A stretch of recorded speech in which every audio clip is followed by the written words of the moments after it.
A'udzu billahi minasyaitonir rajim. Bismillahirrahmanirrahim. Assalamualaikum warahmatullahi wabarakatuh. Alhamdulillahi rabbil alamin.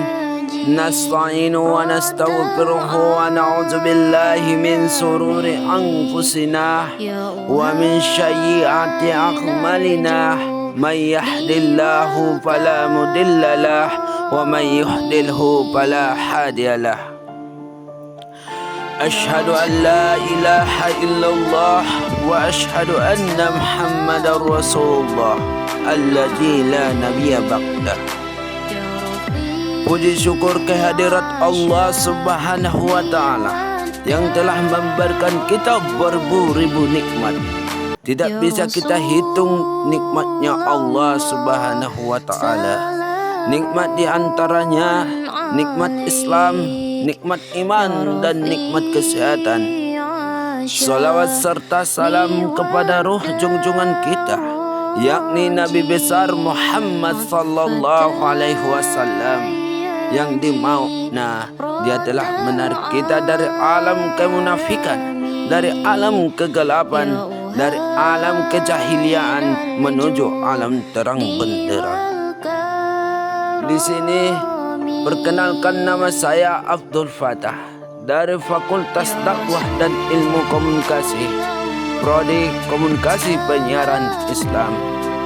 Di sini saya akan membahas tentang menjelaskan tentang wudu dan tayammum.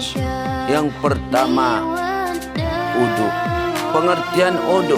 Wudu adalah ritual menyucikan diri dalam agama Islam yang dilakukan sebelum melakukan ibadah.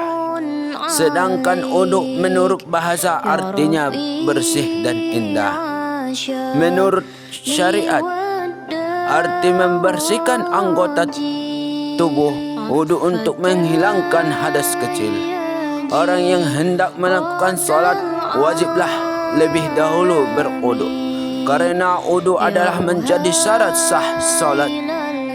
Adapun wudu fardu, yang dimana yang pertama adalah niat, yang lafaznya nawaitu wudu'a li rabbil hadasil asghari fardhu lillahi ta'ala, yang artinya aku berniat berwudu untuk menghilangkan hadas kecil fardu karena Allah Ta'ala. Yang kedua, membasuh seluruh muka, mulai dari tumbuhnya rambut ke kepala hingga bawah dagu, dan dari telinga kanan hingga dan telinga kiri. Membasuh kedua tangan sampai siku-siku, mengusap sebagian rambut kepala, membasuh kedua belah kaki sampai mata kaki. Tertib berturut-turut, artinya mendahulukan mana yang harus dahulu dan mengakhiri mana yang harus diakhiri.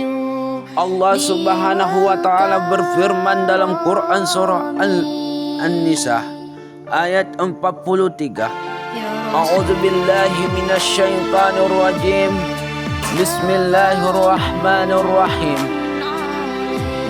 Ya ayyuhalladzina amanu la taqrabus shalah wa antum sukara hatta taqlamu ma taquluna la wala junuban illa abiru sabili hatta tagtasilu wa in kuntum marada aw ala safarin aw jaa ahadun minkum minal ghaidin aw lamastumun nisa falam tahidu ma'a wa tayammum, yang artinya, wahai orang-orang yang beriman, janganlah kamu mendekati salat ketika kamu dalam keadaan mabuk sampai kamu sadar, apa yang kamu ucapkan, dan jangan kamu dalam keadaan junub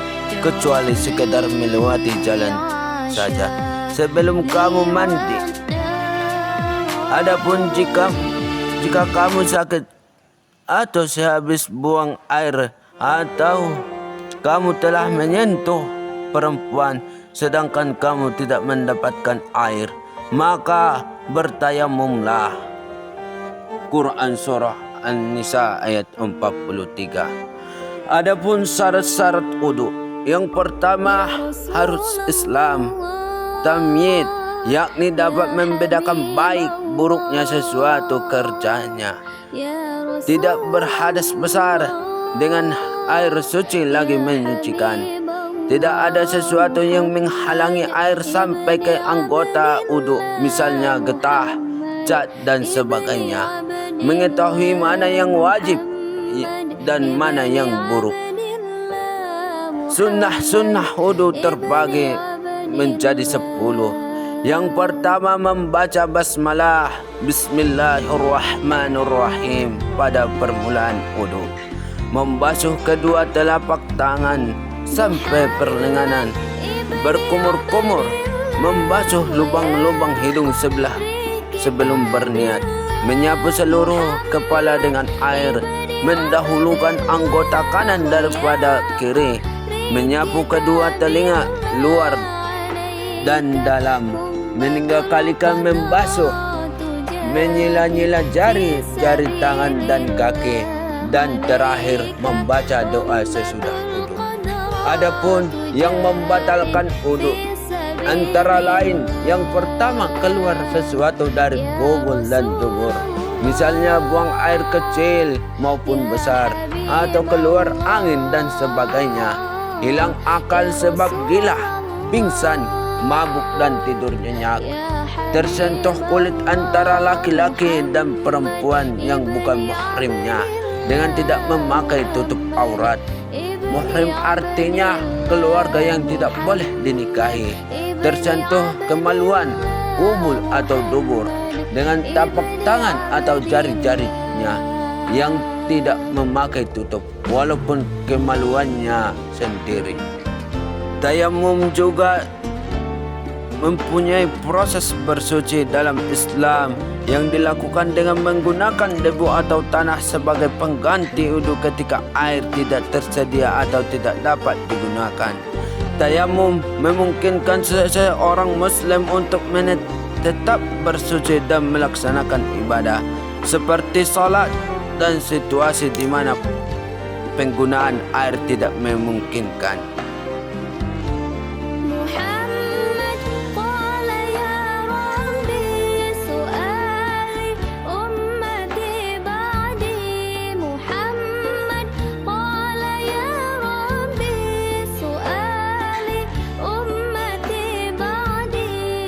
Adapun syarat-syarat tayamum, yang dibolehkan bertayamum dengan syarat yang pertama, tidak ada air dan telah berusaha mencarinya, akan tetapi tidak bertemu.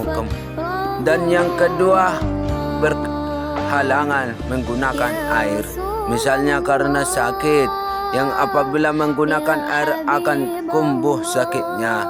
Dan yang ketiga, telah masuk waktu solat. Dan yang terakhir, dengan debu yang suci. Adapun fardu tayamum, yang pertama niat dengan lafaz nawaitu tayamum li istibahi salati fardu lillahi ta'ala, yang artinya aku bertayamum untuk dapat mengerjakan solat fardu karena Allah Ta'ala.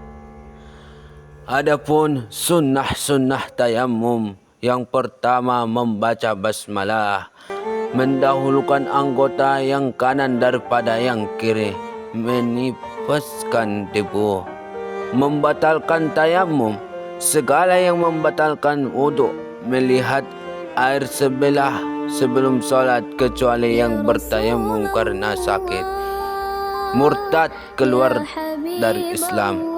Adapun cara menggunakan tayamum, sekali bertayamum hanya dapat dipakai untuk satu solat saja fardu, meskipun belum batal. Adapun untuk dipakai solat sunnah beberapa kali, cukuplah dengan satu tayamum. Bagi orang yang salah satu anggota wudu terbebat, maka cukup bebat itu saja diusap dengan air atau tayamum kemudian mengerjakan solat. Adapun perbedaan wudu dan tayamum adalah dua cara untuk bersuci dalam Islam, akan tetapi keduanya memiliki perbedaan yang signifikasi, yang dimana wudu dan tayamum apabila kita kerjakan untuk beribadah, maka itu kunci dalam ibadah.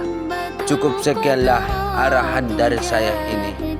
Wabillahi taufiq wal hidayah. Wassalamualaikum warahmatullahi wabarakatuh.